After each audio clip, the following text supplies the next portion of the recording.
gone for a sort of radically beside the point aesthetic. The poem's called Realm of Obedience.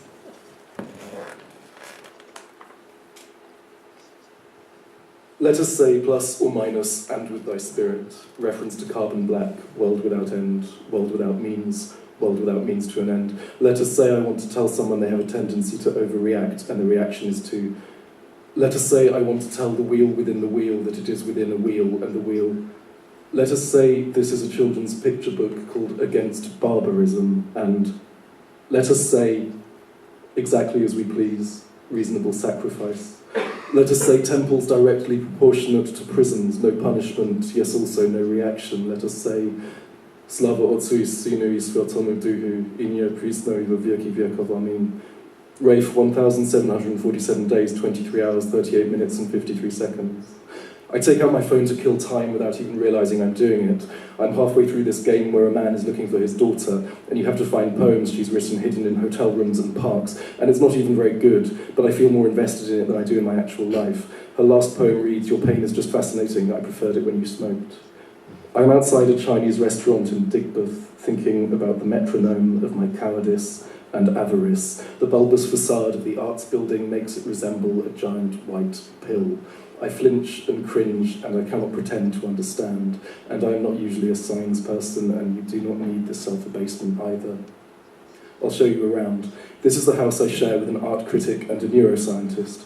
I would like to write you 1,747 things.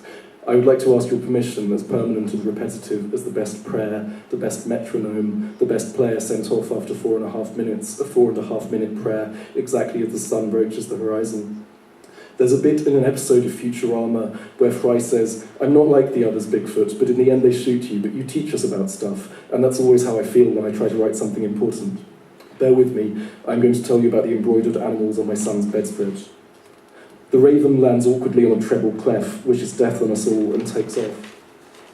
And we love him because he is powerless.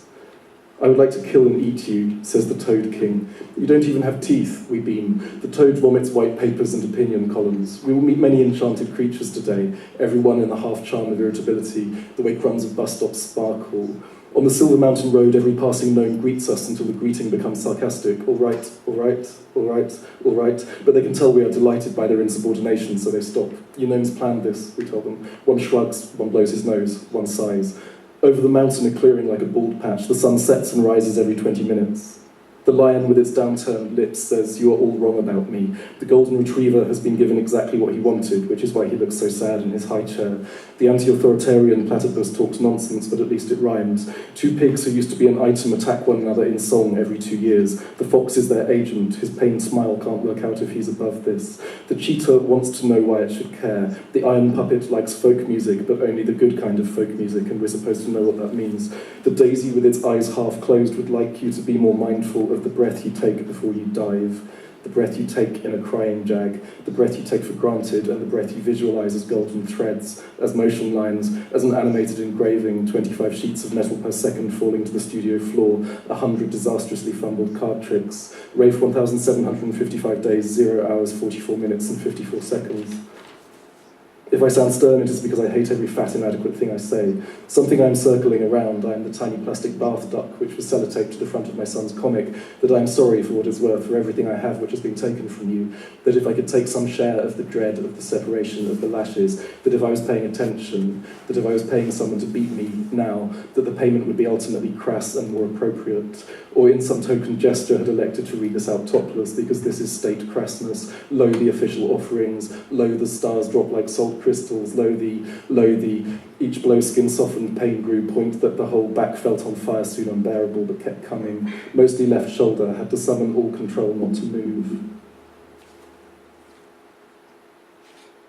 Then shall they begin to say to the mountains, fall on us, and to the hills, cover us, for if they do these things in a green tree, what shall be done in the dry?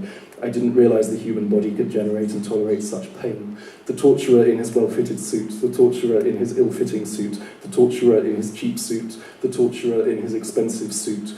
What do you mean by his suit looked expensive, Billy? Since when are you an expert on tailoring? This is just lazy writing. Everyone in your stories is wearing a cheap or an expensive suit. whereas you, Billy, are always wearing jeans and an Iron Maiden t-shirt, which is why I have written "but of course" in the margin whenever you say that someone is wearing a cheap or an expensive suit. What is truth is, wouldn't you say, a little ponderous. Doctors experienced in treating torture victims say that. Doctors experienced in treating torture victims say that. Doctors experienced in the treating of torture victims say that. Doctors experienced in the treating of torture victims say that. Doctors experienced in the treating of torture victims say that. Do not hold me accountable, I am just a paperclip.